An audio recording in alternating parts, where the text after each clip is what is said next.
Welcome to the Law Abiding Biker Podcast, and it's the best podcast because it's my daddy's podcast.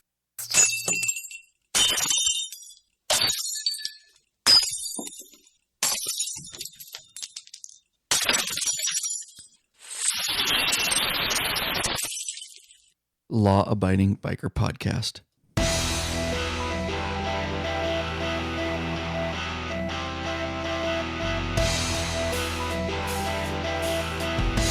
Oh, yeah. Welcome back, fellow bikeaholics, taking over the law-abiding biker scene. We all are. That's right. This is the podcast for the big MM, the motorcycle majority.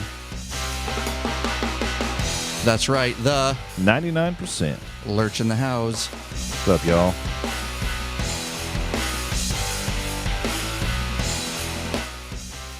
So what are you waiting for, bikeaholics? Mount up. Let's all go for a ride, huh? Put it all aside and just get out and ride. Oh, welcome back. You guys should be riding. If you're not, you should be thinking about riding. And if you're not thinking about riding, well then, Lurch and I are here to help. That's right. I am Ryan Erlacher, your high-tech redneck. Oh, attaboy, and your host of the Law Abiding Biker Podcast.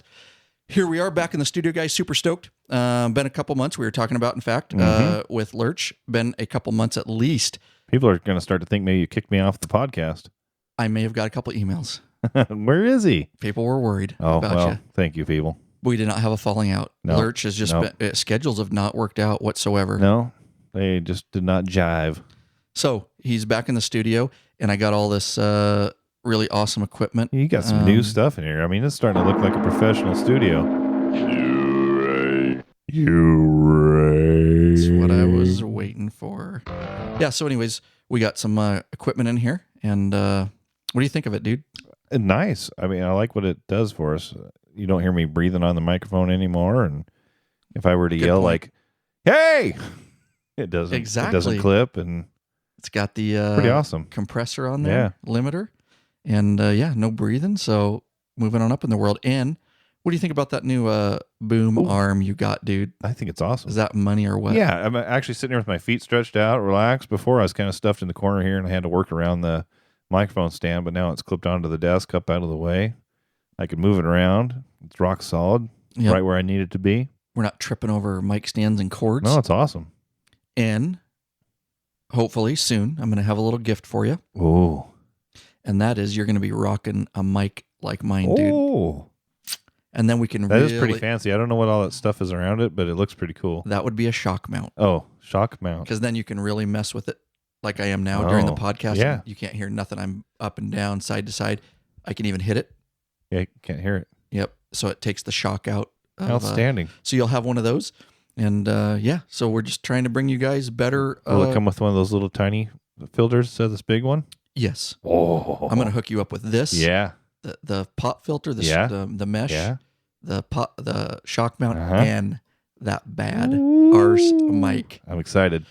Yeah, I am too. And we're doing that, guys. We're investing money back into this because we just want to keep bringing you guys good content. And not only with good content, we want to bring you good quality content and audio and all that kind of stuff because you guys deserve it. You've been hanging with us for over a year now. Has it been that long? It has. Wow. I did my anniversary episode like 6 episodes ago or something. That's like true. That. Yeah. So, yeah, you guys have been sticking with us. And like I say, we're always going to keep ramping it up and moving forward and progressing and the better, not only good content, but good quality content as far as the audio and video and all that kind of stuff, guys, goes. So, all right. What's new, dude? Anything? You haven't been, talk to the people. What's new in your life? Well, I am currently the 2014 Captain's Cup Rib Cook-Off Champion of the world. Oh, my God, dude. Yes. That is so awesome. So you could just start calling me, I don't know, Champ or... The Champ. Something like that. Now, yes. this was a rib cook-off, second annual. It was for your particular area that you work. It was an office, the type thing. It was the supervisors all got together, and we had a rib cook-off, little challenge. And last year, the captain walked away with it. This is his idea. He put it all together. The rest of us just kind of showed up because it was a good reason to get together and drink some beer and eat some ribs. But a couple of us, myself included, really stepped up our game this year and brought some tasty ribs. And I got lucky and I won. And so this is the kind of rib cook-off you go to, and you're not supposed to beat the captain. I know. And I wanted to come in like Dude, you're second. getting I wanted to do well, but I didn't want to win. But the competitive side of me couldn't help it. I did really well last year. I came in third only because he put in two ribs, two different ribs. So he came in first and second. So I came in third, and I thought, you know what, I'll give him a run for his money. And I changed up my recipe a little bit, and unfortunately, it was just too good. I've been watching too many episodes of Pitmasters. Nice, dude. And we had some tasty steak tonight. I cooked up Yes. some New Yorks. Oh, they were good. Yeah, thank you. We've had a heck of a day, but we've got a lot of content for you guys. We went on a ride today up to the Brick. You guys have heard us talk about it before. I'm eventually going to do a blog on the Brick. If you guys come to Washington State, especially the eastern portion of Washington State, you really need to go to the Brick. Awesome little place. It was a short ride for us because we've been doing 400 or 500 mile day rides just over to the west side and stuff. And so that was actually a very short ride, but we had to get back because we care about you guys and we wanted to get spit a podcast. And I'm proud of you. You didn't try to pee in the spittoon. I did not. However, I think we've talked about this before, but they have a running water spittoon that runs the length of the bar, and the water's current always flowing through there. And there's a sign that says no urinating in the spittoon. And I think over the years, there's been people that have been kicked out for trying.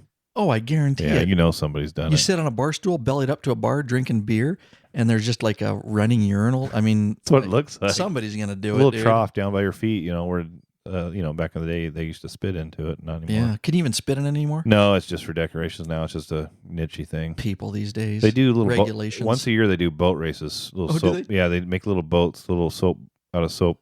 I don't know what soap. I guess. Yeah, Yeah, bars of soap. They make little soap boats. They race them down there. that's They time them. hilarious. Yeah. That's a drinking man's game. Oh yeah. Oh man, so me and Lurch are gonna we've got a really exciting video coming for you guys. Now we haven't made it as of this podcast, but tomorrow morning Mm-hmm. we are for you guys. You can't find it anywhere, and we're gonna make it. I'm putting heated grips on my bike, and we're gonna wire it. We're gonna do everything, and then we're going to, of course, release that to you guys. But this is going to be a really difficult project, and it's going to be really difficult to video everything. So it is going to be a for sale video, but of course it'll be very reasonable.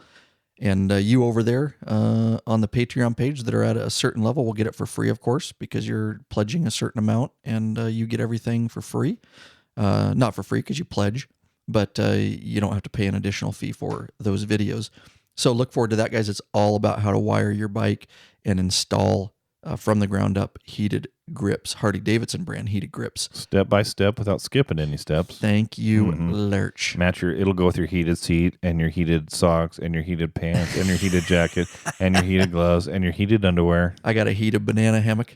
Do they make heated G-strings? Dude, that new seat. Now, we will talk about the new seat maybe this episode, if not next, but I have a video out on that, guys. I will. I got a new seat. It looks like he took his lazy boy from his living room and stuck it on his bike.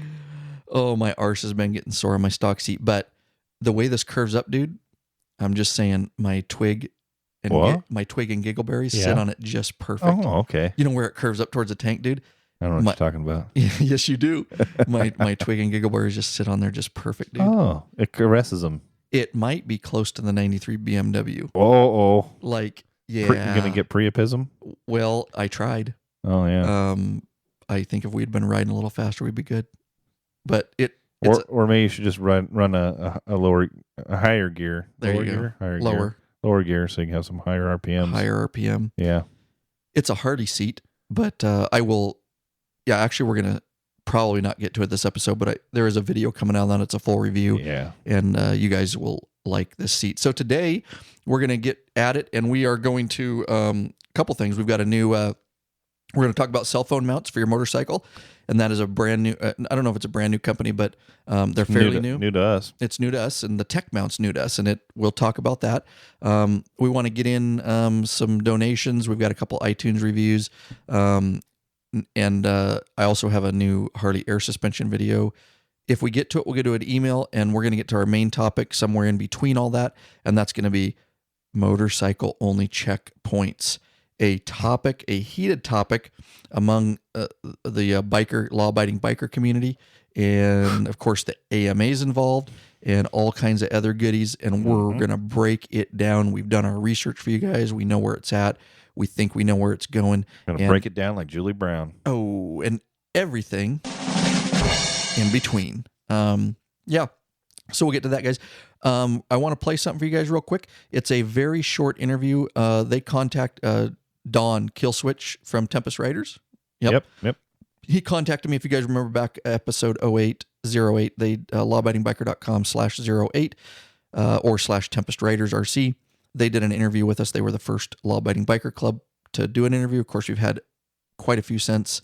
But he called me, and they're doing that cross-club brotherhood, which goes in line with kind of the theme of what we've been doing lately on the Law-Abiding Biker podcast. We did the Blue Deos recently, and I've also got one ready to go that was from the Metal Republic Public Safety Motorcycle Club. So you guys look forward to that little interview. And we're doing the Alliance thing. So this kind of goes in with it, and he contacted me, and it's the Cross Club Brotherhood Barbecue that they do in the Northwest here. And again, it's Don Killswitch from the Tempest Riders. And so he hit me up. We did a really quick Skype interview. And then we'll get into the other content, but here we go. All right, so on the line, I do have with me Don Killswitch with the Tempest Riders RC. And if you guys remember back to episode 08, in our early days, we did an interview with Don. And if you want to go there, of course, lawabidingbiker.com/08. And we did a permalink. Don, if I remember right, is it Tempest Riders RC? That's it. Yeah, /Tempest Riders RC. So you guys can go back and hit that up. Anyways, Don contacted me and wanted to get some information out. And of course, he always has a platform here, as all law-abiding biker clubs do, about their inter-club barbecue, which is coming up. Who's with you there, Don? I've got RP, Tim, goes by the name of Bubba, and our treasurer, John, who goes by Fursher. All right. Hey, guys. How you doing? Real good. How you doing? Great. How about you? Good. Hey, so nice weather. We talked a little bit before. A nice sunny day over there. Yeah. Or at least partly cloudy. It's the wet side, but it's going to clear up, you say? Yeah, it's going to be nice later on today. All right, awesome. So you guys, now, Don, remind me, is this year 2 of or year 3 of this inter-club barbecue that you're doing? This is our second year. Last year was the first year we'd ever tried doing anything like this, and it worked out so well we decided to make it an annual thing. Awesome. Now, what do you guys have the official name of it? Do you guys have a name for it? You know what we call it is the Tempest Riders Cross Club Brotherhood Barbecue.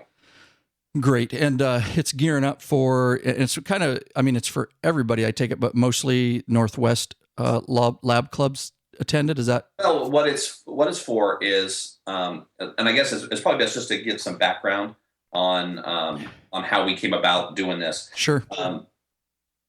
Most of us in our club work in corrections in a county jail. And I begin to notice that, we have 1%ers that come through our jail from time to time. And, and when you spend 8 hours a day with somebody, even if they're somebody that you don't necessarily agree with philosophically, you talk about stuff. We talk bikes and stuff like that. And I began to notice that these guys from all over knew people. They knew other 1%ers from all over. And it was amazing how well connected they were into that world. And I thought, that's crazy, because we'd had our club going for about 2 years, and we didn't know any of the other public safety or law enforcement or clubs like that, even in our own area. And we began to think about, what can we do to maybe meet these people? Yeah, kind of just break down some of these barriers. It'd be nice to, when we're out riding, we see somebody, we know who they are. They know who we are. Besides that, we should be out there. Why do 1%ers get to be the guys that have all the fun and know everybody? We should we have stronger bonds of brotherhood than they do, in my belief. Amen. Not only do we have our passion for motorcycles, but we have our chosen careers.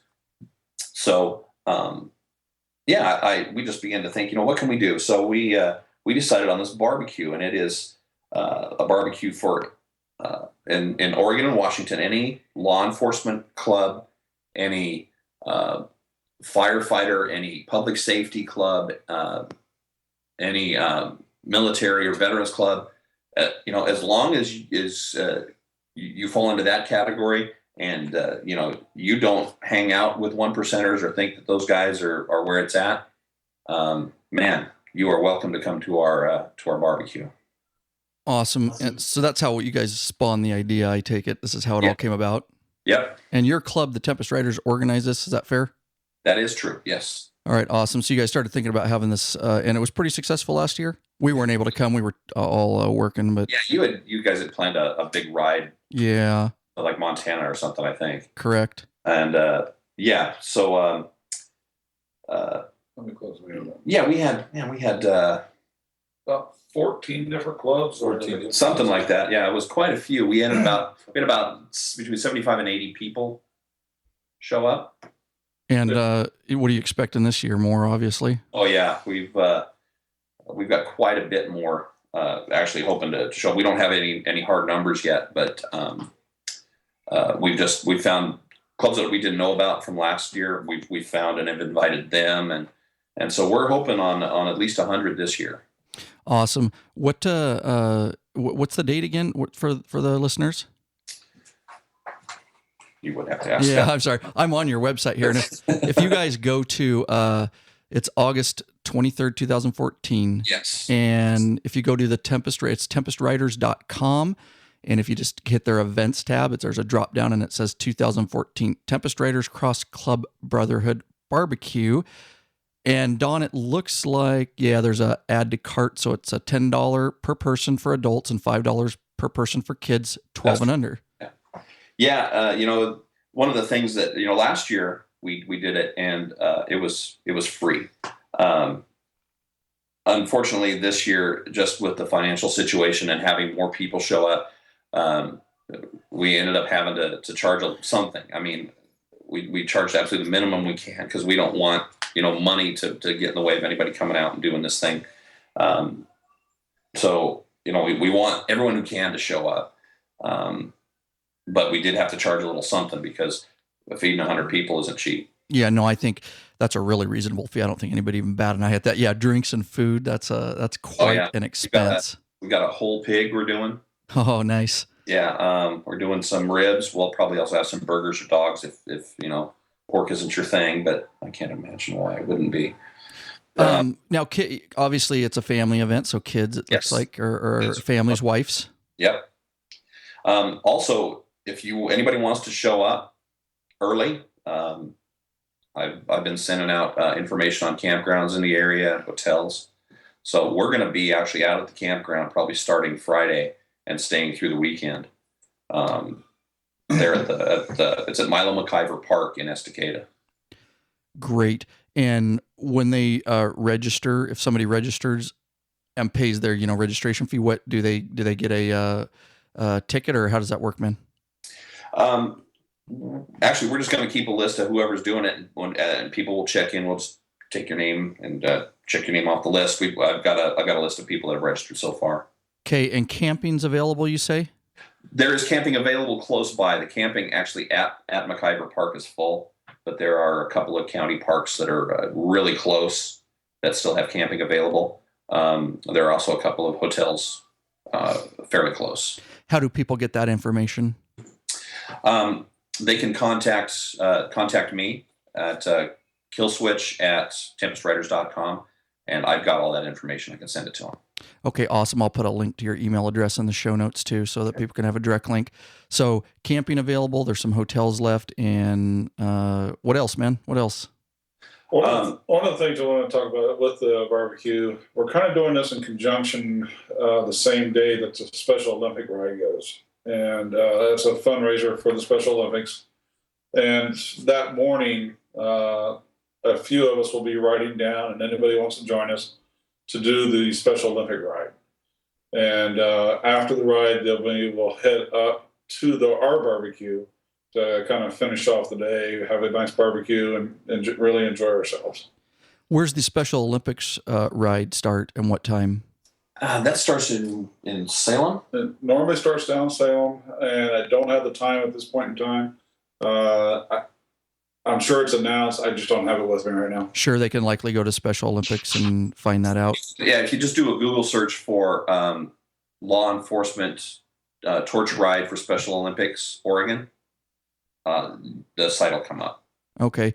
So that's kind of how you guys are going to kick it off, and obviously there people can go ride that. That's awesome. What else? What else you guys got? Well, one of the things that we do at the barbecue is not only do we all get together and eat, but we have a raffle to support a couple of different charities. The two charities we support are the Chris Kilcullen Memorial. Chris Kilcullen was a Eugene police officer that was killed in the line of duty about 3 or 4 years ago.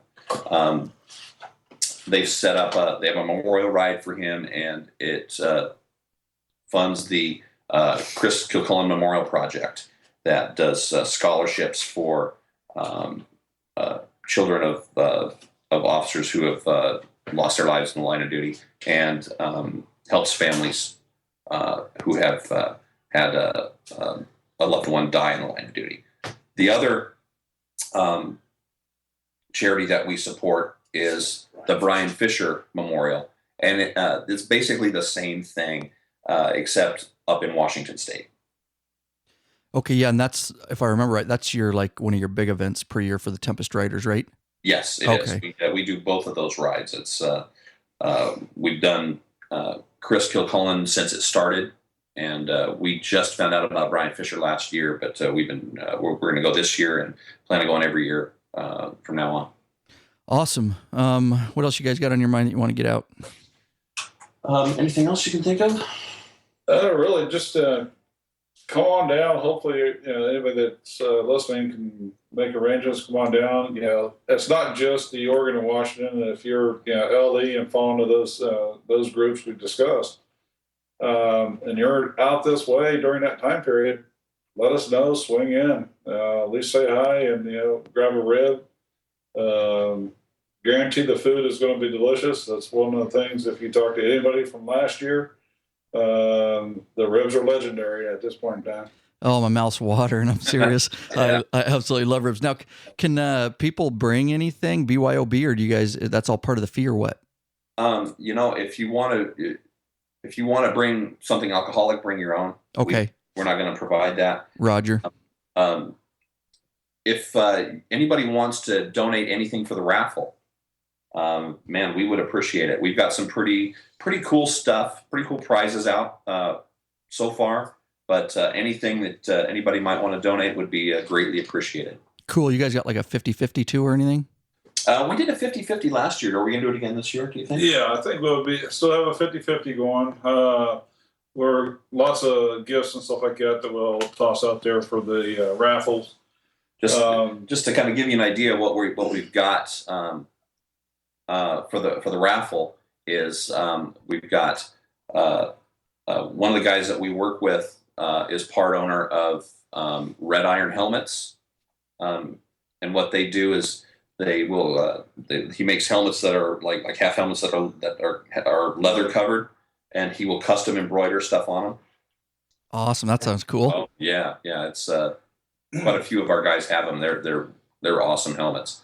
And just lots of other stuff. Last year we gave away LED lights for your bike. We've got what else do we have? We have a bunch of miscellaneous things. T-shirts. We'll have some other gifts that were kind of chargers, cleaning kits. You name it. We'll have a nice variety of it. We're hoping to get maybe some apparel and stuff like that for the riders. But just stuff that's bike oriented. People that can toss in their bag and take home with them that can always use it. Yeah, and now if somebody does bring raffle prizes, should they just bring them with, or do they need to mail them before, or what? Be best if we can get them ahead of time. That way we can get them cataloged and stuff like that into the inventory of what we're going to be raffling that day. If they need to bring it with, just hook up with one of us, and we'll make sure it gets on the table and gets on the list. Okay, Don, throw your email out again. I'm sorry, Brian. What was that? Throw your email address out again for people so that if they have raffle prizes. Yeah, killswitch@tempestriders.com. Okay, and if you guys forget that, you can always go to tempestriders.com and hit their contact form. So yeah, great. We are hoping to send a couple. I hope to be down with some. We got to do it a day deal just with schedules, but at least 2 or 3 of us. So I'm sure you've been in contact with LD. Yeah. Great. Yep. All right, guys. Anything else while you got the floor here? Throw it out. If anybody's going to be out at Hell's Canyon, we'll be out there this year. If you see us, stop us, say hi. That's the Hell's Canyon ride, right? Yeah, the Hell's Canyon rally this year. That's right. They call it the. You can just look that up. I don't even know the dates of that, but it seems like it's in June or something, isn't it? It's July. The okay. second or third week in July. Okay. 10th, 11th, I believe is one. Oh, okay. So the second week in July. Okay, really cool. That's a fun ride. And Hell's Canyon is a beautiful ride. Yeah. Yeah, that's one of our main rides that we do every year. And if you happen to see us, flag us down, or introduce yourself so we know who's out there. We will. What we're trying to get is for the LE and public safety groups to kind of coordinate and talk to each other. So if we see somebody along the road and we know who they are, it's time to pull over and give somebody a helping hand. Yes, very good. All right, guys. I don't really have anything else on this. I just want to get the word out for you. I really appreciate you guys contacting me. Yeah, thanks. We really appreciate you letting us come on your podcast here and pitch our barbecue. Anytime, guys. You're welcome. So, all right. That was Tempest Riders RC, guys. Get hooked up and go over there, get registered, and hope to see you all there. I should be there too. So awesome. Sounds great. Hey, sounds great. And thanks, Don, over there, Killswitch over at Tempest Riders, for throwing that at everybody. Guys, I want to tell you real quick about a brand new app, and it is the Law Abiding Biker podcast app. All right, let's explain it a little bit. So what you do is you can get it on the Android platform. Let me know if you have any questions, Lurch. You can get it on the Android platform. You can also get it on obviously iOS, Apple, and all that. And if you have a Windows phone, same thing. So how do you get our brand new app? How do you do it? Well, very simple. You just go and download free from Android or iTunes the podcast box. So just type in podcast box, and it'll come up with it. Just looked it up. I've gotten that far. I actually downloaded that part. Oh, perfect. So it's free. Mm-hmm. And then within podcast box, you guys can then purchase for $2.99, and it's a one-time fee. You own it for life. That's just to help me cover the costs. You know how I heard about this? No. The email club. Oh, look at you! That's how I got. Dude. I got an email from the email club that I belong to, and the Law Abiding Biker email club, and I went and downloaded the app. I forgot I sent out that email. What a guy! That's how I knew about it. Free email club, lawabidingbiker.com/email club. Not a lot of junk, not a lot of spam, just an email now and again. It is very maybe good. a couple a month. Because I really don't send them out that often. Usually it's important, like a free Yeah. video or like this. I'm not into spamming people. It's just kind of to stay connected. So I'm glad you brought that up. I forgot that I send that out. So Podcast Box app, get it free and download that. Then within Podcast Box, you can subscribe and purchase any podcast that you want. And of course, just type in, once in that app, that free app, type Law Abiding Biker. You'll come up with our podcast. And then on the Android market, it's free. Because I'm not going to explain that. It's free on the Android market. It's probably a bunch of nerd talk and nobody cares. Exactly. Okay. And it does cost $2.99, just one-time fee to get the app. All right, and That's cheap. It is. It's cheap. $2.99. Everybody pays that for an app. That's not even a beer. A beer is going to cost you at least $3.50. At least. It's cheaper than a beer. So guys, get over there. Just like I say, Podcast Box, and then once you download that free one, get the Law Abiding Biker. And the cool thing, and a direct link, guys, is lawabidingbiker.com/iOS app. The coolest thing about the app is what I'm going to start doing now that we have the app out. And some of you guys may notice that have the app because there are people that have purchased it. And I thank you for that. Thank you for your support. A very small portion of that $2.99 goes to us. I did it more for convenience for you guys. But if you listen within that app, the only place that you will get it. So I can put episodes out early.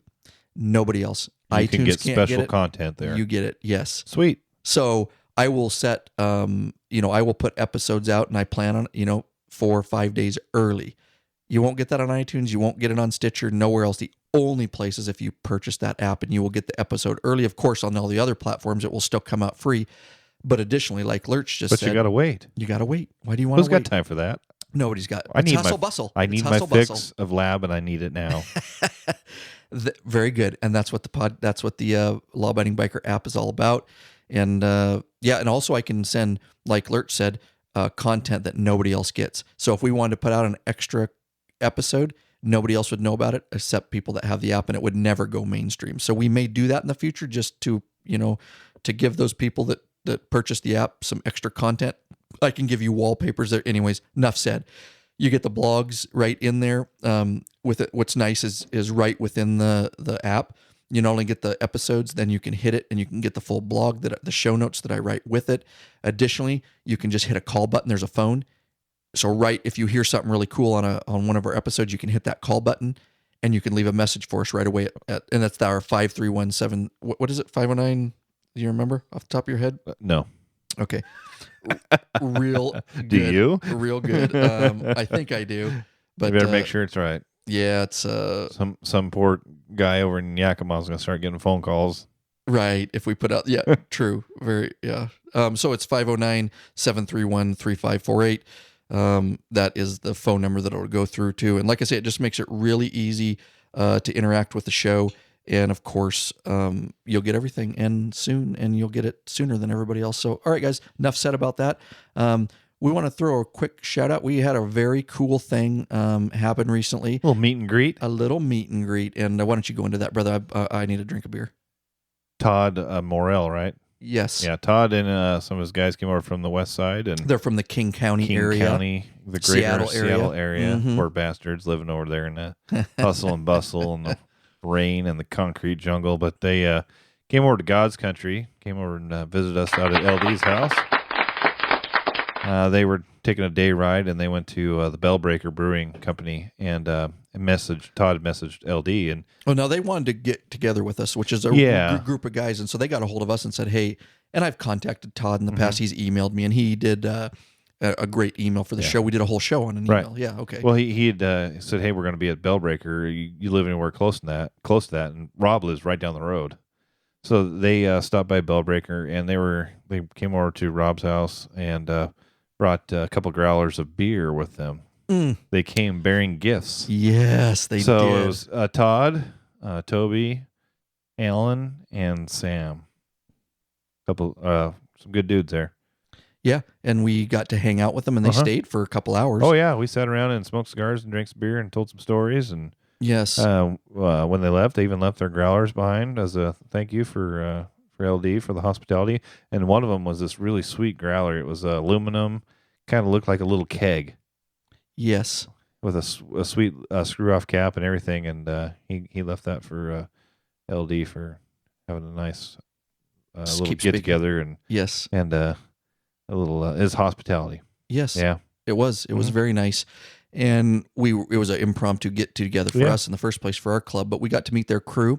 They've got a really interesting thing going on with their crew, and we learned a lot about that, and just really awesome to meet. And we're going to meet some guys in California, hopefully this summer when we go. Is that right? Oh yeah. Oh yeah. Oh sorry, dude, that's way too freaking loud. But yeah, we're gonna head to California. We're gonna meet some guys. So it's really awesome that they reached out to us. Yeah, and just to get the time to meet people that listen to the podcast and share similar interests. So we're gonna get hopefully in the future. I've been in contact with Todd and get at least him, if not one other, in the studio. Well, that'd be cool. They have a really unique situation with and they're in their infancy. I don't know if I should use infancy. They're still not sure what they're going to do with their riding group and whether they're going to do a club or, they're really into the law-abiding biker scene. They're not into the, wannabe poser type, that aren't sure which side of the line to walk kind of deal. They had to deal with some of that. So anyways, we'll let them talk about that, but I had some great conversations with them. So anyways, look forward to that, guys. Where are we at? Yeah, let's get into our main topic, and if we have time, guys, we will get to a couple of the other things I talked about, but let's talk about hot topic, and we discussed it a little bit. We haven't talked about it a lot because I kind of wanted to save it for the podcast. So although we had dinner together and we mentioned it and you have show notes, we really don't know each other's insight or opinions on this, which is the way I like it. And what we're going to talk about, guys, is motorcycle only checkpoints. If you don't, if you don't know what that is, because some people don't, motorcycle only checkpoint is basically like a DUI checkpoint or a drug smuggling checkpoint where law enforcement, usually it's not their decision. Usually it comes from the legislature and stuff like that and the feds, and they put up a checkpoint where you basically, it's a choke point. Yeah, they'll funnel it, they'll funnel 2-3 lanes down to one, and you got to come through their single right, file. like on a freeway, right? Yeah. They'll funnel it down, Yep. and you don't really know what's going on until you get up there, and then it's checking you for DUI. DUI checkpoints are probably the most common that Yes. people would probably be able to relate it to. Correct. Yeah. Very good. So yeah, that's what it would be, guys. Is I don't want to use too many words yet because I have my opinions, but it's more of a discriminatory, focusing on, in this case, motorcycle checkpoints is basically saying all the four-wheelers and cages and cars, you move on, but we're going to choke down and we're going to stop every single motorcycle. And again, this is a checkpoint, so it's not really with probable cause. We'll get into that a little bit. So it's just basically because you're riding a motorcycle, you're going to get stopped and held up, and they're going to inspect everything about you and your bike and your helmet and, whatever else, inspect. Hopefully not a cavity search. Oh, oof. Although You never know. depends. There are some hot, never mind. All right. We're not going there. So anyways, let's read this article real quick, Lurch. And, this will kind of give people kind of up to speed. I think it was a kind of a good article. Yeah, it was good. I went through it. Are you going to let your assistant read it, or are you going to read it? You please read it. I forgot. See, I'm not used to having you in the studio. You're going to let your assistant read it? Not me. well, I'm talking about your assistant. I don't know. Do you think I should have my assistant read it? I always find that entertaining when your virtual assistant reads things. Okay, well. Because then- sometimes the pronunciations aren't quite right. It's interesting. If not, if the assistant doesn't do good. Oh, yeah. Last time we tried to do it, the assistant wasn't working very well. The assistant work, I got that all fixed. Oh. But what I'm saying is if the assistant screws Oh, up well, let me pull up the article then, is what you're saying. a lot. Let me pull it up while you're playing with that. All right, here we go. Yeah. Never mind. Not going to work. I have it on the wrong computer, actually. Okay. So let's just read it. If I forgot my laptop's going into the mixer and not my main one here.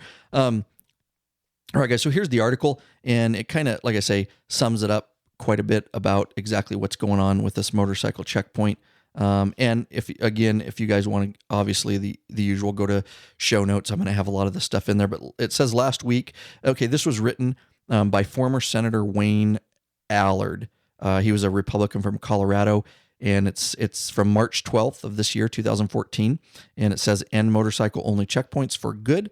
And it says last week, U.S. Senator Jeanne Shaheen, Ron Johnson, Kelly Iotti, and Joe Manchin introduced S2078, the Stop Motorcycle Checkpoint Funding Act. S2078 would prohibit federal funds from being used to fund motorcycle-only checkpoints, which is being, just so you guys know, I'm stopping, real quick, and let you guys know that is going on.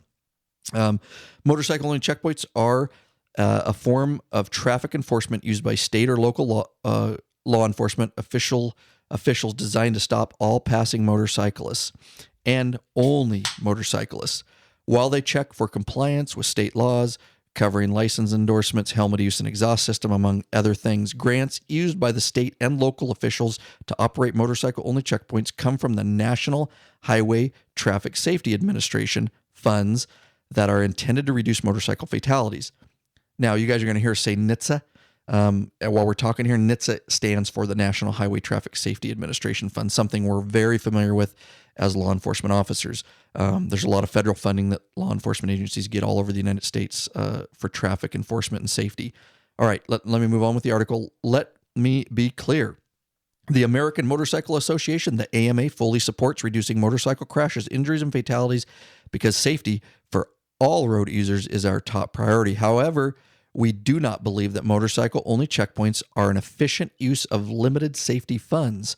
For fiscal 2014, the NHTSA was approved only $235 million to implement Title 26-402 safety programs that cover 3.9 million miles of road. That money could be spent more effectively on campaigns to educate other motorists about interacting with motorcyclists on our roadways. In 2007, when the practice of motorcycle-only checkpoints began, the state of New York conducted a motorcycle-only checkpoint in which 104 traffic citations were issued. Woo! However, this checkpoint included officers from 4 police departments, a police helicopter, a dedicated chase car, Oh my goodness. additional highway signage, and investigators from the State Police Investigations Unit. What? Yeah, seriously, dude. Surely these resources could have been more effectively employed in a different manner to make our national roads quantifiably safer. Some of the recent increases in motorcycle fatalities can be attributed to increasing numbers of distracted drivers. A common phrase uttered after a driver hits a motorcycle, quote, "I just didn't see the motorcycle," unquote. And no one can deny that as cell phones and vehicle entertainment systems have proliferated, car, SUV, and truck drivers are increasingly distracted, toggling between radio stations, checking the GPS, and texting with friends. The AMA would like for Section 402 funds to be spent to enforce distracted driving laws and to educate all operators about the dangers of distracted driving. The AMA does not oppose checkpoints for all motorists. However, a checkpoint should be conducted in a manner that does not discriminate against a class of legal, non-commercial transportation, i.e. motorcycles. Furthermore, all checkpoints should show demonstrable results. A universal checkpoint could undoubtedly check for unlicensed operators and drivers not wearing seatbelts in cars. If the goal is to truly make the road safer, let's focus on everyone and not just motorcyclists. We urge the NHTSA to create safety programs that have positive, quantifiable impacts on making roads safer for all operators. There you go. So I wanted to open up with that little article. Aside from me having to explain it, that gets everybody up to speed. Fair to say it's been going on since 2007. Mm-hmm. I will tell you guys, if you got your show notes up, do you have them up? Which states? If you live in these states, you do not have to worry about it because they're not going to allow it in the first place. And we so happen to live in one of those states. We're very, very lucky as far as that goes. Although I don't agree with everything our state here in Washington State does, I do agree with some of these things. They're very anti, pulling your freedom for checkpoints. Detaining you for DUI checkpoints or or in this case, motorcycle checkpoints. So you have it up? The 11 that don't allow it? Correct. Yeah, they are Alaska, Idaho, Iowa, Michigan, Minnesota, Oregon, Rhode Island, Texas, Washington, Wisconsin, and Wyoming. They've all been prohibited by statute or judicial action. And so there you go, guys. If you live in those states, well then don't worry. But I still say stay tuned to the podcast because I think it brings up some interesting stuff and you can comment on it. And if it comes to where you need to support the other states to get rid of this stuff, and we've got some good content at the end. But what you have above you there, the 4 states have since outlawed the practice since it started in 2007, right above it. Yeah, that's California, Missouri, North Carolina, and Virginia. So you guys are safe in those states because since the inception of motorcycle-only checkpoints, they have got on board and they have since outlawed it. And then Illinois and New Hampshire have prohibited the use of federal dollars for motorcycle-only checkpoints. And people refer to them as MOCs, MOC''S. That's motorcycle-only checkpoints in case you guys hear that term. So that's a good step for Illinois and New Hampshire because it does come mostly from NHTSA is the one pushing this. And although NHTSA, in my opinion, does a lot of really good things, they really do. I also think that they go out of bounds sometimes on this particular issue. But don't think that we're against NHTSA. They do a bunch of wonderful things to reduce fatalities and people and motorcycle education, all that kind of stuff. So, all right. When we're talking about this particular thing, the AMA introduced HR we kind of got a timeline here, guys. And in fact, I'm just going to go right into it. Why don't you give me unless you want me to go first, why don't you give me your 2 cents or 10 cents on my 1 cent? Your 1 cent, your 50 cent. Ooh. Your 50 cent. 25 cent. And then we'll bring up some good points. There's, kind of some of the statistics on tax money being used and things like that. What's your gut My feeling?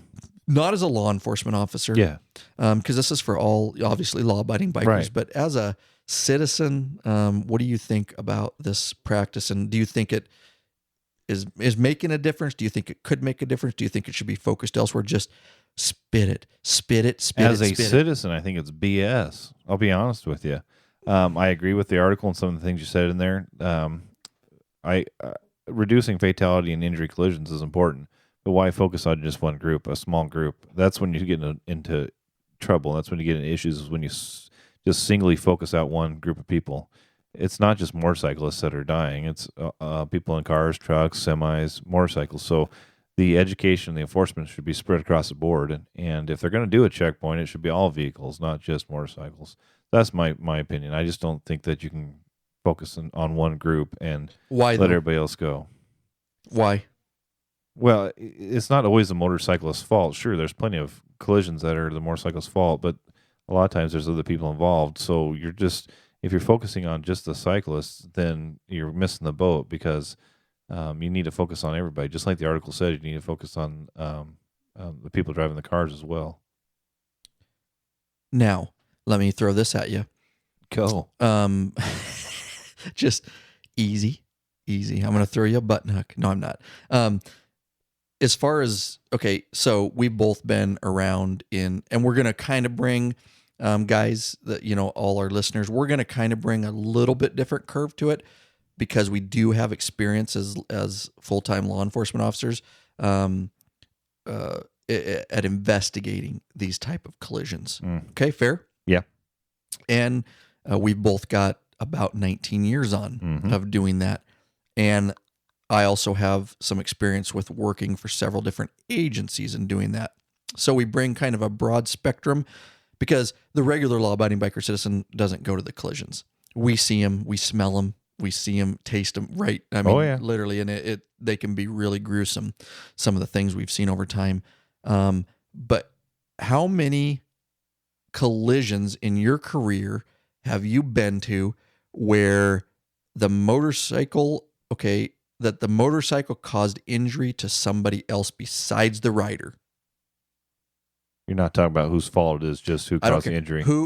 It doesn't matter who's at fault. How many collisions have you been to where the driver went to the hospital because a motorcycle hit their car? It can't be more than a couple. Right. And I'm saying zero, but I don't want to say zero because I can't say that that's true, but it's not more than a couple. I'll give it a couple. Yeah. Both of us, not together, both of us 19 years. Mm-hmm.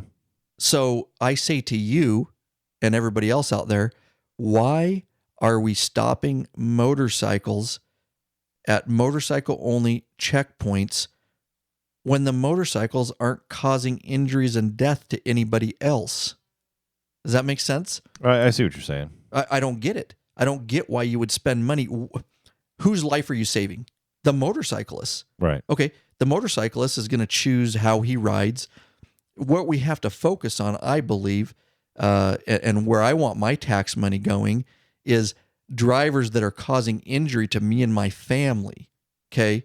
A motorcycle hitting me and my family is likely not, I'm not saying it can't happen. Minute possibility that if a motorcycle comes across the center line at my family's Yukon, he or she is likely going to be dead and I'm going to be fine. So I guess, am I making sense there? Yeah, I see what you're saying. Why they would do inspections on a freaking motorcycle when all you're really doing with all that money is saving the motorcycle from him, the motorcyclist from himself. He's not really going to hurt anybody else. So who are you saving? You're saving the rider, but there is definitely a cost associated with every fatality collision. I've heard the figure $6.5 million for a fatality collision. I don't know how that figured out. That seems excessively high to me. That is, I didn't even think of this. That's So go with excessively this. high. This is good. I don't know how it was figured. That's what I was told. I think it was probably NHTSA. Right, It was where NHTSA, the of course. information coming from. But I think that goes all the way to loss of wages of the person, the cost of the collision, lawsuits that result from it. Just all of that put together is supposed to be $6.5 million. Seems like a lot of money. But so it does Let's cost. say it's $1 million. Let's be even nice. if it's $1 million, right? It as insured individuals and as taxpayers, these collisions that are serious injury and fatality collisions cost us money. And of course, the goal of any good law enforcement agency is to have zero collisions, zero fatal collisions, zero serious injury collisions, because we're trying to save lives. So, that if that's the goal in mind with the checkpoint, I mean, I kind of get it. My problem, though, is that it's motorcycle only. They're focusing on motorcyclists. And let's be honest, everybody that drives a car, drives a truck, but a small portion of the population drives or operates a motorcycle. So a lot of those officers that are out there enforcing those laws have never even seen a motorcycle, never rode a motorcycle. I shouldn't say never seen them. That's pretty obvious. But they've never ridden on one. So it's easy for them to take action on somebody that's riding a bike because they don't get it. You know what I'm saying? Does that make sense? Yeah, no, it does. Yeah. And that's why I like having different guys in the studio, because you bring up a whole nother thing. I had certain things set about my opinion, but that's one factor that I didn't think about, is the cost of investigating a fatality accident. It doesn't change my mind, but it's a good point. Yeah. And I don't think it changes yours either, No. but from what I'm hearing, but yeah, okay. So, we want to be fair here on the podcast. We don't want to just be one-sided. So there you go, guys. There's an argument for it is, okay, yeah, he's just killing himself, the motorcyclist, because he's doing something stupid or whatever. But that does have some costs associated, Right. even though he's just killing himself. Insurance rates and all Right. kinds of stuff. Yeah, very true. Very good point. I say spend the money on enforcement and education There across you the board, and don't just focus on just motorcycles only. Yep, I agree. If they did I don't agree with checkpoints at all, really, in my old age. I just think, it's easier. I think you're more productive by just going out and just doing regular enforcement. Just go out like they do already. NHTSA gives tons of money for DUI, overtime emphasis, seatbelt emphasis, but they're not checkpoints, and those are highly successful. Yeah, they just added distracted driver emphasis now. Yeah, I did a couple of those. Yeah, this is the first year. Yep. And that right there, that's where you're going to save some motorcyclists' lives. Exactly. Where you need to save motorcyclist life is, I think that your money is better spent, instead of trying to get the motorcyclist to save himself, assuming he's going to cause his own collision and own death. Yeah, that you're going to stop with enforcement and education. Yes, exactly. And I, believe that a lot of motorcycle collisions, especially in the environment I work in now, are 99% other cars' fault. I believe that. I work in a different... depending, because I've worked both, and we've talked about this, and we'll just throw it out there, if you're on, I think it's fair to say, by both of our experience and working in different areas and different places, it's fair to say that out on the freeways and the highways, I agree, most motorcycle collisions are the motorcyclist's fault. They just are. It's illegal passing. It's speed too fast. Yeah, speed too fast in a corner, or they're drinking. Been there. Not the drinking part, but yes, I was speed, and I hit gravel, but nonetheless, if I would have been going slower, I'm not going to deny that, that it happens. We all get in a little deep sometimes. So out on the freeways and the highways, open roads where there's less traffic, where it's limited access highways, where you don't have all the cross traffic, it's fair to say that, and I do agree, that motorcycles and the rider are at fault for most of those.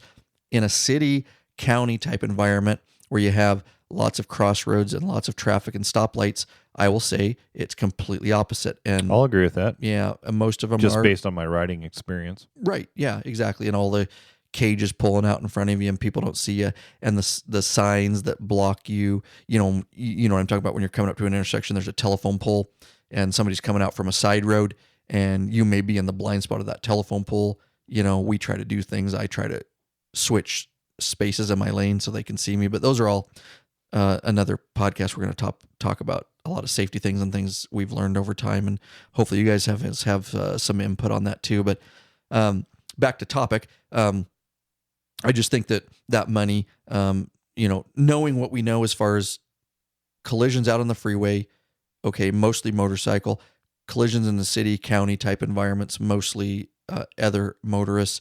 I still believe that we need to focus on the drivers of cars and put our money, because I guess most states, I guess I don't know all states, you have to get a motorcycle endorsement.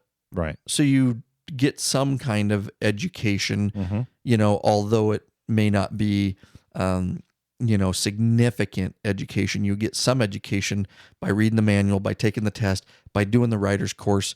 So I don't know that me personally, I don't know that any more money spent at checkpoints is going to save, any fatality collisions. I believe if you put that money into rider safety courses where somebody can take an advanced, like our club does and has done in the past, get training in riding motorcycles and take your riding to another level, so to speak. Yeah, that'd be the education part of it. Right, the education. I think you get more bang for your buck, a ton more bang for your buck. What say you? I say just put that money into the general pool of education enforcement of the the extra patrols, not focusing solely on motorcycles, but focusing on just the motoring public, motorcycles, cars, semis, everybody. Don't just focus it down to one group, because that one group is not the only one responsible for those collisions. Right, and at the same time you're doing your motorcycle checkpoint, you've got people texting and and doing all that kind of stuff, and the pickup truck with the false bed of 60 kilos of cocaine drives right by. Exactly. Because you're too busy looking at the guy whose mufflers might be a little too loud. Right. Yeah. Exactly. Loud mufflers don't kill people. You know what I'm saying? So I don't know how the checkpoint is going to be that valid unless you're catching somebody that's been drinking. But if you're stopping them for, loud exhaust or not having the right colored signals, I just don't see the equipment necessarily, unless it's dangerous equipment, doing any real good. Right, I agree. The safety violations, but okay, I do see some motorcycles that are rather dangerous to ride, but majority that I see, are in a shape that they can be ridden.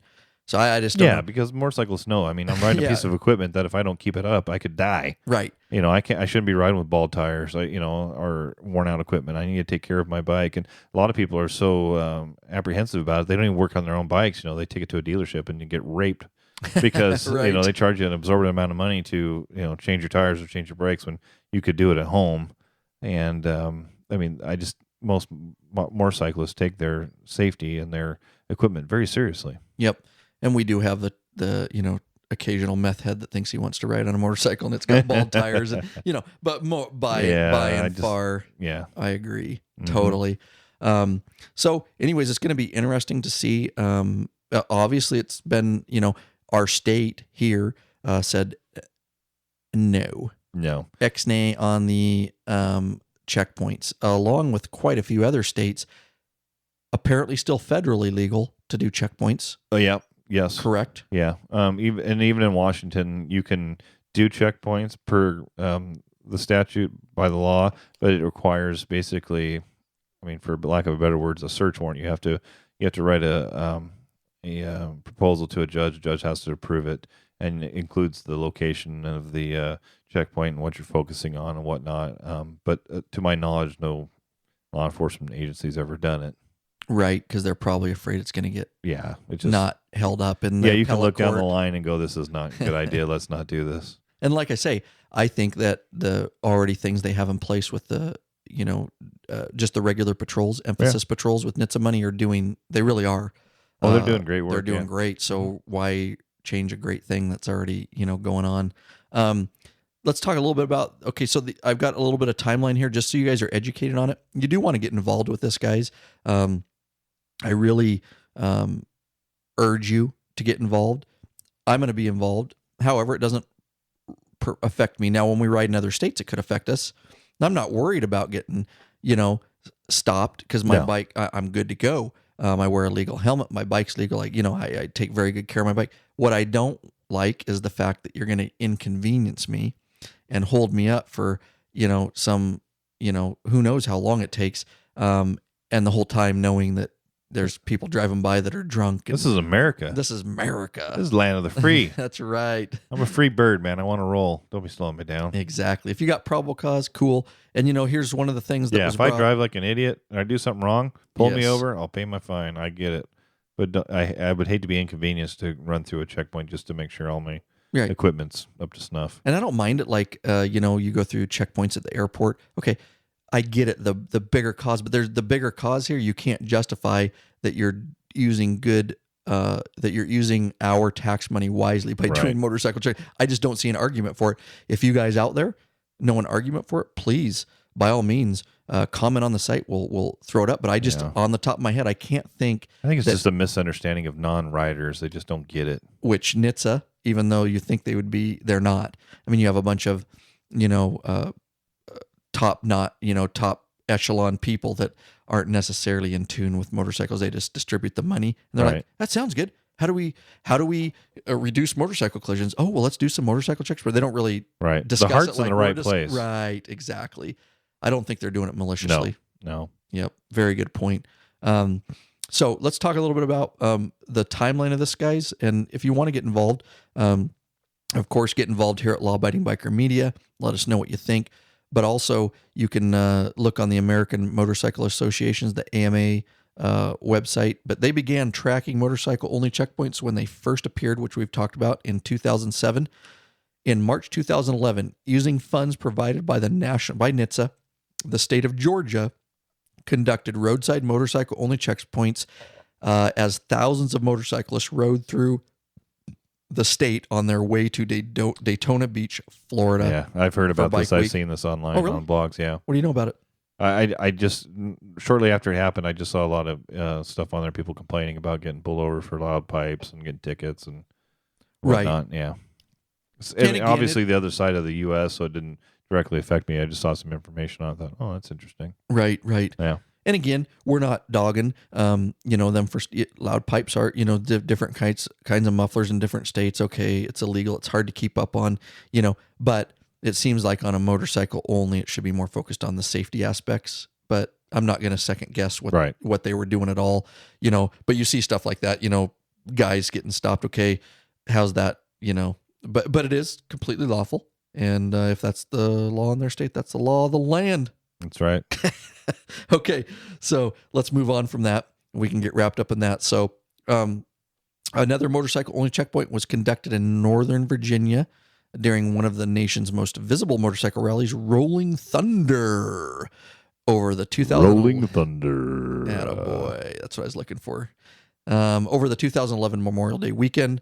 What else? Do you want to move on with that? Motorcycle-only checkpoints were also conducted in 2010 in Utah, following a U.S. round of the FIMA Super World Championship.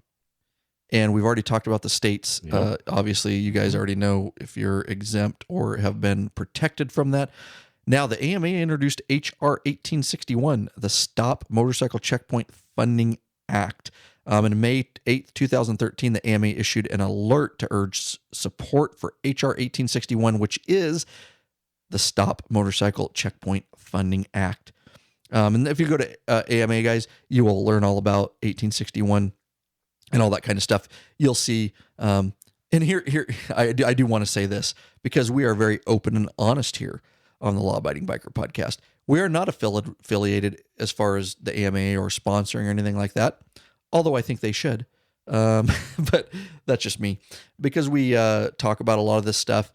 And we throw them out a lot. Yes. And I do let me put out a notice. I'm putting the AMA on notice. Damn right. Hey, AMA, holler at your boy. That's right. Lab. Holler at Lab because we give you guys props all the time. And I have been in contact with a few of them just via email, not looking for support, but just on some of the issues. And I post some stuff on their pages and stuff, and they really appreciate it. I do agree with mostly what they do. I will tell you that the AMA has really used this to their little benefit. And I'm just going to tell you guys that. Okay, they're a private organization. They have been reeling people in because of this. And here's what I mean. And it's great. It's a ploy to get more. They want to get as many people with them, right? Because they're a bigger organization. Right. They have more money. Whatever their reasoning is, as soon as this has been a hot topic the last year, and they've been putting like every day on Facebook, join the AMA if you don't want to be illegally stopped, and if you don't, join AMA and join this, and they've been doing a ton of commercialization via social media. If you want to join the AMA, join the AMA, and I'm good with that, but don't let them suck you in just because of this. It is a hot topic. I don't think, correct me if I'm wrong, from the research I've done, I don't think it's happening all that often. No, I've only heard, in fact, the only thing I heard about was the Daytona Bike Week. Right. And that was, 4 years ago? Right. And if you guys are in other states and seeing it all the time, but I'm on a lot of motorcycle blogs. I stay in touch with the law-abiding biker community. I think about it happening, but I don't see it happening. And I don't hear about it happening a lot. So, just beware of that. The AMA is, throwing it out there because it is a scary thing for a lot of motorcyclists. I'm more worried about my E85 gas. They need to work on that. Your E15? E15, whatever. Yes. Your ethanol, Yeah. E15. I agree. That poopy gas. Yes. And, to the AMAs, like I said, we're open and honest here. I'm going to tell you the AMA does a lot of good things too. Mm-hmm. And they did need to be on top of this. And because they were on top of it, the government and the feds and NHTSA have backed. I think that's why you're not seeing a lot of them. Not that it's illegal to do them, just because they know, it's kind of like the National Rifle Association, same thing, AMA for motorcyclists. They're seeing that there's going to be an uprising against it. And so, yeah, instead that's not of what the people pushing it, want. right? As law enforcement officers, we work for the people. And I'm sure that when the first one went down, they thought they were doing the right thing, and they're going out and they're doing their motorcycle-only checkpoint. It's federally funded. This is what we're going to do. We're going to save lives. But then there was a big backlash, obviously, and realized that's not what the people wanted. So I think you're seeing less of them. But the fact that you can still do them is concerning. And again, I'll say for me, it's because you're singling out one group of people. I agree. That's what bothers me. Becomes discriminatory then, right? To me. And, there are, and like I say, the AMA, as far as this, supporting it and being vocal are probably keeping the problem at bay. I agree. So good for AMA. Mm-hmm. I don't like them using it to that's my official point, is I don't like the AMA, putting out all they're spending, because I know, okay, because I'm in this world of podcast and multimedia, and we, like I said, we try to be fair and balance as much as we can. So I do see them spending a ton of money on commercialization of this, and I'm sure they've got a lot of subscribers because of the scare. Because what they write is scary. The titles of what they join the AMA now to stop, right, nuclear war. The sky is falling. Yeah, right. And although I agree it's an important issue, as I look into it, it's not as scary. But again, on the flip side, they might be part of that reason because they're putting heat. So, sure. That's fair. Fair is fair, and I'm going to call it out as it is. So if they stop those commercials, it would be great. People will join the AMA if they want, and it is a good organization, and they're doing a lot of good things for this. And hopefully, if you do join and all that, then we're keeping them at bay, and we're not going to have to really worry about this. And more states will outlaw it, and once all states outlaw it, well, then it doesn't matter what federal money's there because nobody's going to do it. Darn Skippy. Capiche? Capiche. I'm picking up what you're putting down. Adam, I smell what you're cooking. Boy, you're just looking at me like, dude, you're on meth. Because I'm pretty, I am fired up about the issue. So in May 8th, 2013, then you can take the next one. Why don't you talk about some of the taxpayer stuff? How much do motorcycle-only checkpoints cost us, the taxpayers? And then we'll kind of wrap things up. But it is an interesting, as far as figures, as far as that goes. But in May 8th, 2013, I will tell you guys that the AMA issued an alert. Oh, we already talked about that, to urge, support of HR 1861. So let's move on to how much do motorcycle-only checkpoints, and we have some figures, cost us, the taxpayers. Okay, this is according to the AMA, looking at their website. It says, for the past 2 years, the cost to federal taxpayers to fund motorcycle-only checkpoints is in just 3 states is well over $500,000. Wow. What else? They got any other figures there? Oh, yep. As I'm going down through the article, New York budgeted $490,000 for the last 2 years alone. What else we got? $490,000 in the past 2 years. Yep. Oh, right. Mm-hmm. Georgia, $70,000. So that's a lot of money. That's a lot of coin. Yep. And like I say, that money, and who knows, let's see, when that came out in 2013, and so about a year ago is when that came out, those particular facts. And so although it's a lot of money to us, you know what I mean? In the big picture, it's in the big peanuts, picture, probably. It really shows you that they're not doing a lot of motorcycle checkpoints. They're not dumping a ton of money into it at this point, and we all want to stay alert for that, and of course stay on top of this thing. But we're also very honest here, and it has nothing to do with our backgrounds or what we do for a living. I'll call it how it is, and what I'm seeing here and the amount of money that's being spending is really nothing at this point to get overly concerned about. But as law-abiding bikers and the freedoms that we enjoy, I certainly don't want to America. I don't want to minimize it by saying, not a ton of money is being spent on it or whatever. But all right, June 3rd, 2014, this is fresh stuff off the freaking press, Lurch. What do you think about that? Hit me with it. Oh yeah, here we go. Breaking freaking news. Hot off the press, June 3rd, 2014, 55 U.S. lawmakers sign on to end motorcycle-only checkpoints. So it's obviously in their mind, and I know the AMA has some to do with that, and lobbying and things like that. 50 congressmen and 5 senators have signed on to sponsor or co-sponsor bills that would end federal funding for motorcycle-only checkpoints. The American Motorcycle Association reports during the past 2 years, federal, state, and local governments spent more than $500,000 on motorcycle-only checkpoints. Again, there's that number again, $500,000. Perspective, $500,000 is nothing. That's like 2 checkpoints. If you're doing what they said in choppers and chase cars, and I mean, that's nothing. SWAT teams and investigators. Yeah, right. And the time and hourly salaries and all that, or hourly wages. The AMA believes the money could have been better spent on programs to curb distracted driving and expand rider education programs. Pretty much what we've said. Yep. AMA and us agree. Yep. Good job, AMA. They're not just putting it on the car drivers. They also said on motorcycle education. So they're looking at both groups, which you should. Good point. As they say, it takes 2 to tango. Oh, you're awesome. The wise man in the corner. Yes, Confucius say that man who stands on toilet is also high on pot. I love that one, dude. All right, one for each. Okay. And man who walk through turnstile sideways, also Bangkok. 2 for Lurch. Okay.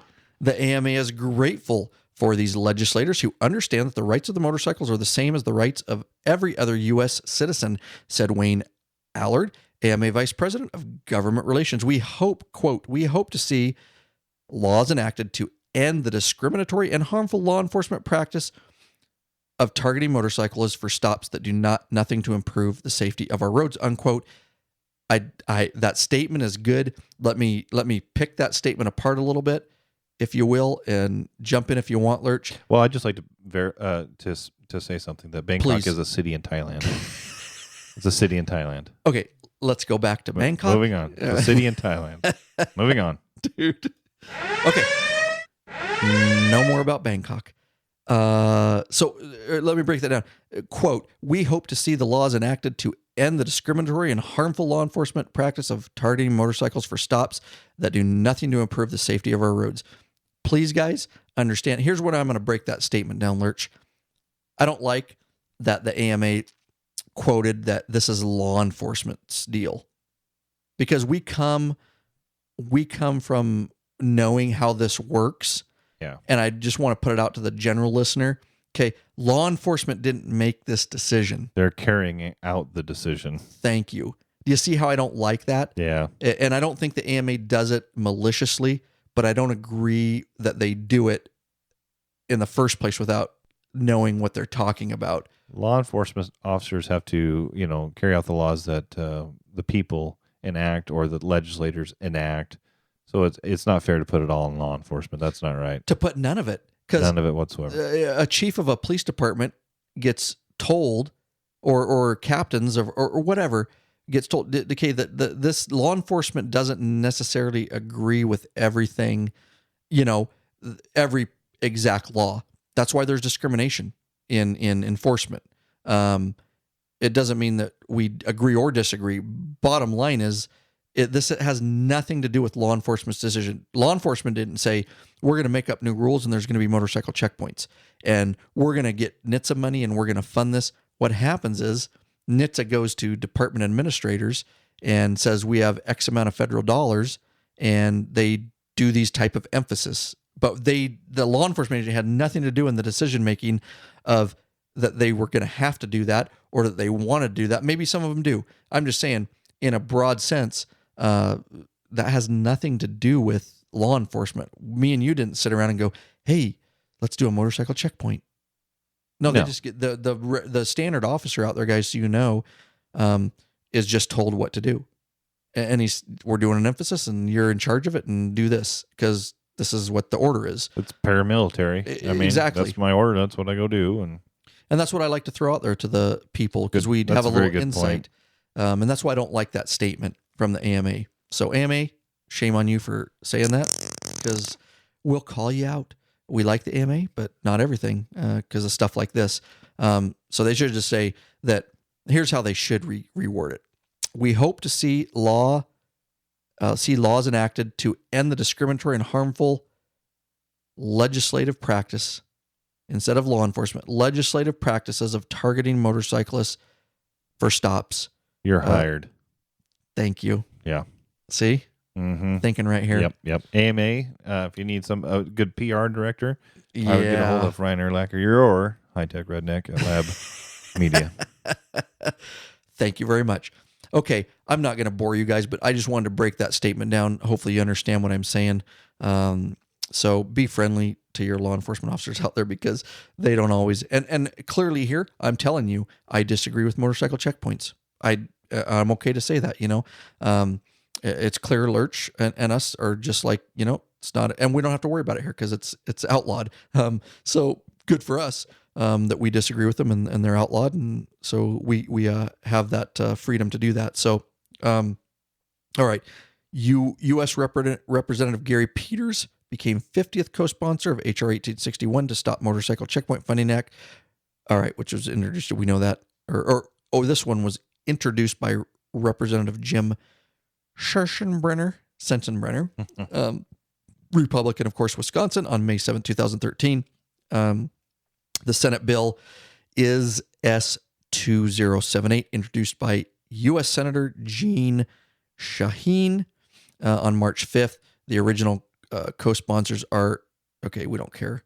I mean, we do. All right. Kelly Ayotte, Ron Johnson, and Joe Manchin. So good. I appreciate it that they're supporting us. I shouldn't say we don't care. Susan Collins also signed on as a co-sponsor. The AMA thanks all 55 lawmakers for supporting motorcyclist rights. In addition, the AMA is conducting a petition drive to end motorcycle-only checkpoints. Visit this site, read and sign the AMA petition. And just so you guys know, Matt, what will we have in the copious show notes? Oh, it's copious notes about today's episode. Absolutely. I mean, everything you need to know to get to where you need to go. And we will have a link because we care and we appreciate what the AMA is doing. We will have a link in the show notes to sign up and sign this petition. And I already signed it. I did because I did the show notes. I clicked in. It's really easy. Take you about 2 minutes. I highly encourage all law-abiding bikers that don't want motorcycle checkpoints, and I can't think of very many bikers that I could talk to, law-abiding bikers. Of course, the less than law-abiding the turd would probably population would not want it Yeah. because they're doing less than law-abiding things. They're up to nefarious acts. Dude, do I have to look up nefarious? Yeah. Dang it. Wicked, evil. Really? Did you just look it up and do that? No. Whatever. Nefarious? Nefarious. How do you spell it? I believe it's Nefarious. Right there. OS? Nefarious. Adjective. Typically of an action or activity, wicked or criminal. Thank you very much. Ooh. The nefarious activities of the organized crime syndicates. Nefarious. What? Nefarious, sorry. Dropped a little knowledge on you. Boom. Boom. Very good, Lurch. So I will have a link, and I really, guys, we really need to band together. And whether you're with the AMA or not, whether you choose to be, please go, because they are the ones running the petition, and we'll throw props to them for that. All right. Now, we had some other content for this episode, however, but this was an important subject. We're about an hour 20. Yeah. Wow. Okay. We're going to wrap it up, guys. Sorry we went a little long, but you know what? That's the way it goes sometimes. We got a little bit left over on the table. We'll put that in the next episode. Well said. Dang right, guys. Get out there and freaking ride, huh? What are you Just doing? put it all aside and get out there and ride. Could you imagine a world today without cell phones? And you guys that are loyal listeners know exactly where that's coming from. All right, guys, don't forget. It is what it is. It is what it is. Could you imagine? Yeah. Oh, word processor. Yeah, The word processor. All right, guys. My call to action today is please go over Android or iOS. Get the Podcast Box app for free, completely free. Free. Once you get the Podcast Box app, look up Law Abiding Biker and purchase. Actually, it's free on the Android platform, and on the iOS platform, it's $2.99 Less one time. than a beer. That's right. Drink one less beer tomorrow. I like that. Puts it in perspective. Drink one less beer and save the world. Amen to that. And $2.99, guys, that's the only time you ever have to pay for it. You own the app. You will get content early. That's right. Once we get enough people on board with the app, I'm going to start putting out maybe even special content that nobody else gets. But you'll get everything there. You can call right from the app. You can get blog notes. All right. Direct phone number. Leave us a message, guys. 509-731-3548. We'll play it.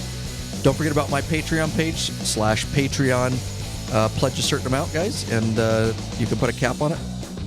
Pledge a certain amount for each piece of content. Yeah, thank you. That's what I meant to say. And don't forget about Internet's voicemail right from your computer, Law-Abiding Biker /voicemail.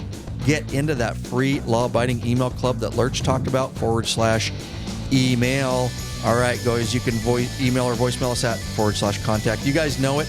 And thanks for being with us, all you bikeaholics out there. Get out there and ride. We appreciate you checking in. Hopefully this was a hot topic. Hopefully we get some comments. God bless. Jeff, we love you, brother. Amen. And route like a trout. Yeah.